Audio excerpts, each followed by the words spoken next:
This section of the drafting lessons focuses on writing good body paragraphs. Your keywords are body paragraphs, organization, topic sentence, details, personal insight, transitions, and also citations. Body paragraphs are the bulk of the paper. This is where you do all of your developing. You need to develop your supporting points. And they should follow the organization that we set out in the introduction paragraph. This is very important to maintain coherency and fluency of the essay for the reader. Body paragraphs also have specific components. They start with a topic sentence, develop the idea with details, add personal insight, and conclude with a transition that moves the paper forward.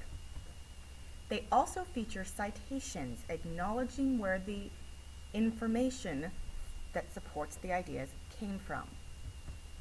Your topic sentences are the first sentence in the body paragraph. They introduce the focus of that paragraph, that supporting point, the main idea that that paragraph is developing for the whole paper. They have a restatement of a supporting point that's previewed in that introduction. And, for example, having a strong controlling idea is important to composing a well-written essay.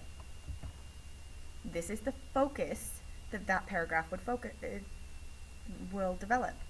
It doesn't say the exact same thing as the introduction, so it's a restatement, but it's the exact same idea, and it's going to come in the same order. Your details are researched facts and statistics, the types of things you would have put on note cards during the research phase. They will need citation. It does not matter if you put these facts or statistics or quotes or whatever else you've gotten into your own words. They must be cited. This is giving credit for where you got the information from.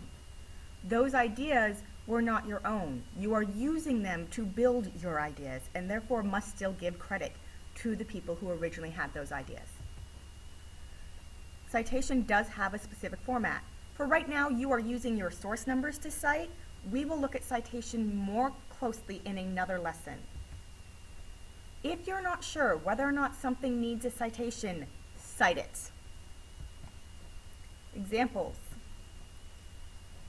Examples from other people or sources other than yourself need cited too. Examples can also be details. Now, for example, this individual experienced this. That is a type of example situation. But if you're getting that example from anybody's life other than your own, you're going to need to cite that.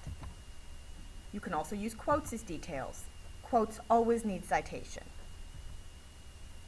To each detail, you will add personal insight. This explains how a detail is related to the topic of the paragraph or main idea. It comes from your own thoughts, knowledge, or feelings. Personal insight does not need cited because it should be either common knowledge or it's from your own head, your own ideas. It's always in your own words, it's always from your own self. This idea does not come from anyone else. It's just your thoughts, feelings, and knowledge based off of the fact that you've already gotten. Your body paragraph should end with a transition.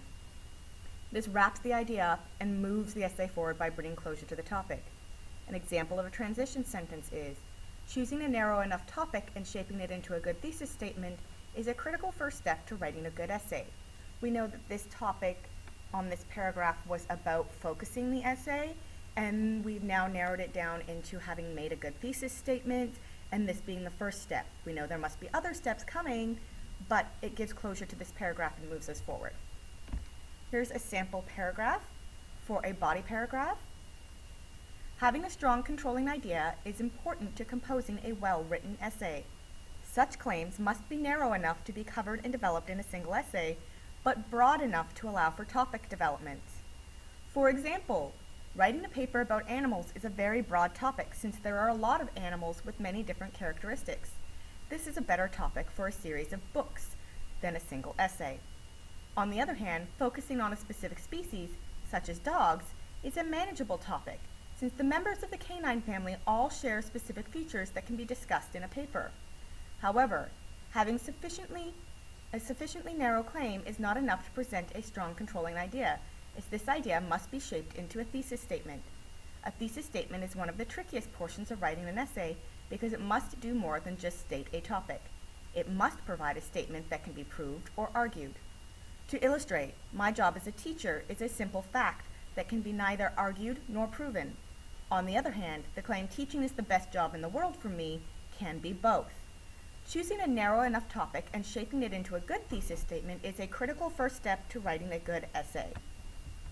We see where this essay started with a topic sentence and that it progressed to a detail. We then see where this person added personal insight. They added an example as personal insight this time, which is fine, since their detail was a sort of broad detail. They also concluded with a transition sentence. You'll notice this particular sample does not have any citations. That was done deliberately for the purpose of this particular lesson. We are just focusing on the components of a good body paragraph. You will also notice that the details and examples in this lesson are very generic and could be thought up out of someone's own head and therefore did not need citation. And this again goes with what you should notice is missing from this paragraph, and that answer is citations. For now, use your source numbers, and we will get into citation in a different lesson. But you should know that body paragraphs should always have citations for the details that they used from somewhere else. You must cite every source you use, even if you put it in your own words. What do you notice about the paragraph's organization?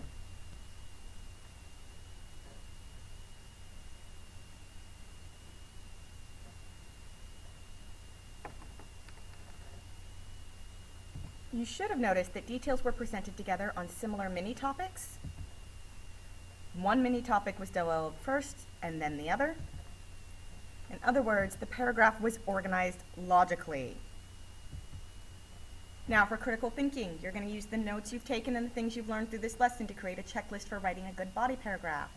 Consider, what parts does a body paragraph need to have? What qualities or traits should these parts have, specifically? In what order or components do they have? And what does the body paragraph need to do for the paper? What other qualities does a good body paragraph need to have? We will discuss your checklist criteria as a class. Make sure you bring it. This is taking the place of your quiz grade.